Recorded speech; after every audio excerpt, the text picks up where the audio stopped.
Hi there, welcome to the latest episode of my 10-minute moan. And the topic of this 10-minute moan is the Palestine Beer scam that Co-op seem to have fell for. Now, you may have seen over the last 24, 48 hours, many social media and mainstream media outlets covered this story where a brewery in Glasgow is suddenly doing a non-for-profit deal with a microbrewery in Palestine and how this is going to save Gaza. Oh, that's a bit weird. How can a brewery in Gaza actually operate while we're having this, as we're told, genocide happening where there's no buildings left and no people left in Gaza? And then I found out they're not in Gaza, they're in the West Bank, which has no such wars. So when you dig into the actual story, it's a bit bonkers, right? Now, let me just get this up here and show you a wee bit about the story. So this is Google. When you put in Palestine Beer, click on the news, and you see all these stories. And a lot of them actually has the buzzword here, Gaza. And I thought, well, that's a bit weird. And then you'll see a photograph of the woman here who owns the microbrewery in Palestine. I thought, well, she doesn't look as if she's part of this place that's currently, many suggest, suffering from genocide. I thought, well, what is going on here? So I'll use the Telegraph, for example, as reference here. And look at this woman. Co-op to stock Palestinian beer after banning produce from Israel. Retailer is proud to sell lagers from brewery based in West Bank. So Telegraph will tipple right away that it's West Bank. Because what others would have you believe is that this poor business can't operate and all that stuff, when she evidently is operating a business from West Bank. But what they've tippled to is, and I believe it's just all marketing, if it's brewed in the UK, there's a market here for people who like to go out at the weekend and fly Palestine flags, and we can coin it in. So what they've done is they've created this notion of non-profit. Now, non-profit doesn't mean everybody's doing everything as a volunteer basis. You can set up a non-profit organisation quite easy. So you've got two breweries involved here, a microbrewery based in West Bank and a brewery based in Glasgow. So you can set up this company and call it non-profit, right? So they get the rights from this brewery to sell the rights to use their logos, etc. And they can charge handsomely for that, by the way. It's not a problem. And then this brewery brew it on this middleman's say-so, because they own the rights. They've bought the rights and pay for the rights to the one in the West Bank. So then they can charge handsomely whatever they want for the brew for a fee that will go to this non-profit. So the brewery in Glasgow is free to make as much money as it possibly wants. The brewery that's still in West Bank can sell the rights to the non-profit organisation for as much as they like. So the young lady, quite a good business person by the looks of it, by the sounds of it, are free to make any amounts of money they want. As long as the middle bit, this new thing, because the West Bank brewery, they've not suddenly become non-profit, if you read the stories, and neither is the brewery in Glasgow, and why should they? Right? So obviously set up a third party in this, which they'll probably both have shares in. So again, you can be paid in this and working for this non-profit organisation. And all it means is, at the end of each year, when they go, right, we've got 10 grand left in here, we're going to give that away so that this entity shows non-profit. But the lady in the photograph and the brewer in West Bank will still own the rights for their beer, their image, their logos, right? And they'll sell it to the non-profit and make as much money as they want. And then the Glasgow one will pay for the use of the images, the logos, the recipe probably, so they can market it, as I already say when I come to the story, a Mediterranean tasting lager, right? So they'll pay this thing, but they will then sell it to Co-op, and that will make the money. Or if it doesn't do it that way, in the middle bit sells to Co-op, then that's easy as well, because the Glasgow brewery sell the product to the non-profit and they can make margin in that, and quite rightly so, they're a business. But this whole thing has been dressed up to something it quite evidently isn't. And that's why I'm like, shut up, right? I'm not listening. I'm not falling for it.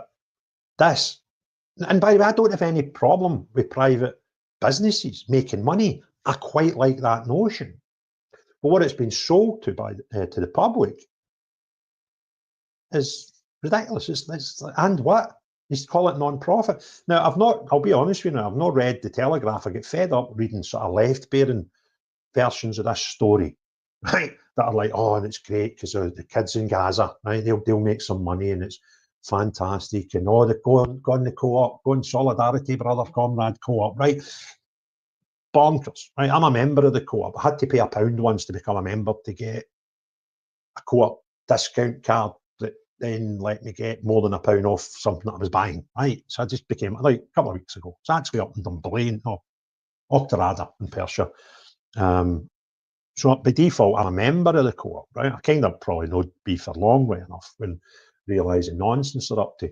But that's what they're doing. And it's just woke, and more woke.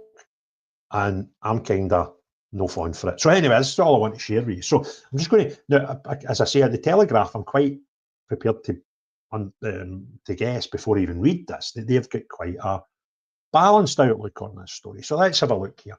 Co-op has unveiled plans to sell Palestinian beer in its stores just weeks after banning produce from Israel. The retailer will start selling lagers from Palestine's first microbrewery. Tebi Brewing early next month, with Co-op saying it was proud to be able to sell the beers in our stores. Tebi, founded in 1994 and one of only 2 breweries in Palestine. And I thought it was a bit bizarre as well, because I'm going, is that not like a Muslim country and who's the market? Well, they kind of probably don't have one, right? Unless there's some people in the West Bank that are not Muslim and don't obviously follow the rules of not drinking alcohol. Anyway, it will make the beer in Scotland through a partnership with local company Brewgooder. Co-op is expected to stock the lager known as Sun and Stone in 1,600 stores across the UK from September the 10th. Tebi and Brewgooder said the tie-up would allow the Palestinian brewery to continue producing as it was unable to export freely because of checkpoint delays, custom restrictions and soaring operational costs under occupation. Right, that's where I was like, I heard this bit in another story, right? And I'm like, well, what are you talking about? So you can export just now. It's just a bit difficult, right? And you've probably been sitting there for 2 years going, look at all these people in the West that would buy your beer and we can't get it to them. So you're raging, right? That you couldn't capitalise on an opportunity. And again, I have no problem with people capitalising on opportunities. That's how sort of free market economies work. But because you couldn't, this is why we're getting sold this story, as if you're a sort of freedom fighter. The brewery is based in West Bank, which has a population of 3.2 million people, but with a contested area housing 500,000 Israelis, 300,000 Palestinians, who both claim the land as their own. So that's 800,000. So there's another 2.4 million. I don't know where that comes in at. Anyway, all the lager being sold in Co-op will be brewed in Scotland, although it will be made following Tabia's recipe and methods. Right? Tebi said this came at a time when it was facing increasing frequency of settler attacks. So if they feel sorry for them again, recently involving cars being set alight, tear gas being thrown by soldiers, and threats being sprayed painted on local buildings. Unfortunately, that's kind of not new. Maddie's Curry, who I believe is the girl here who runs the brewery, is a member of Palestine's Christian community, right? Things are getting worse, but we're still here, still making beer. We always find a way, and this partnership with our friends in Brewgooder will help us provide beer to the UK as another example of that. Great. You've done an international licensing deal, right? It comes just weeks after Co-op announced a controversial shake-up of its international supply chain, including boycott of Israel after pressure from members. In June, blah, blah, blah. So that's all about that. Anyway, I want to get to more of the story. Oh, aye. The Israel boycott followed pressure from members who demanded the retailer to show moral courage and leadership. on the situation in the Middle East and ban Israeli products. Do you know what would have been a real moral courage and show of leadership?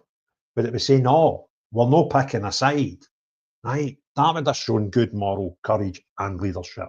But no, the left one again. Anyway, that's all about that. So there's nothing here in theirs. Here we go. Proceeds from the co-op sales, not all the sales, just the co-op sales, will go towards Tebia and humanitarian charity, the Disaster Agency Committee. So this story doesn't include the bit about setting up this non-profit thing, right? Because they've kind of probably seen right through it. But plenty of the other outlets that are talking about this story do tell you about how it's a non-profit and all that nonsense. You might go, oh, they're great. Right, aren't they really good business people there? They're not making any money out of this. And I've just shown you how that is so easy. Because you've got the brewery in Palestine, or the West Bank, the brewery in Glasgow, and then you set up a non-profit here. And there's two ways you do it. They either sell them the licensing of their product, and they get paid handsomely. They then buy the product from Glasgow to make it under license, and it goes back to them, and they make profit when they sell it. And then this mob sell it to co-op, and they don't have any profit. Or either of these two bodies can make the thing and sell it to, more likely the Glasgow one, sell it direct to co-op, and everybody makes a bit of coin. I ain't falling for it. Either should you. And if you really want a Palestine beer, I don't know how you've managed to struggle all your life so far without one. But now you can. So, if you want others to see this video, click the thumbs up, hit the share, and put some comments below. If you've not already done so, please consider subscribing to the channel. However, most important thing of all, and I'm doing a live at 7 o'clock with my mate Basil. It's a phone in. Please join me and come on and tell us what your problems are. Anyway, the most important thing, unless you're the type of person that really, really, really likes a free Palestine beer because it will make your soul better, then know you. Everyone else, have a great day. Cheery bye now.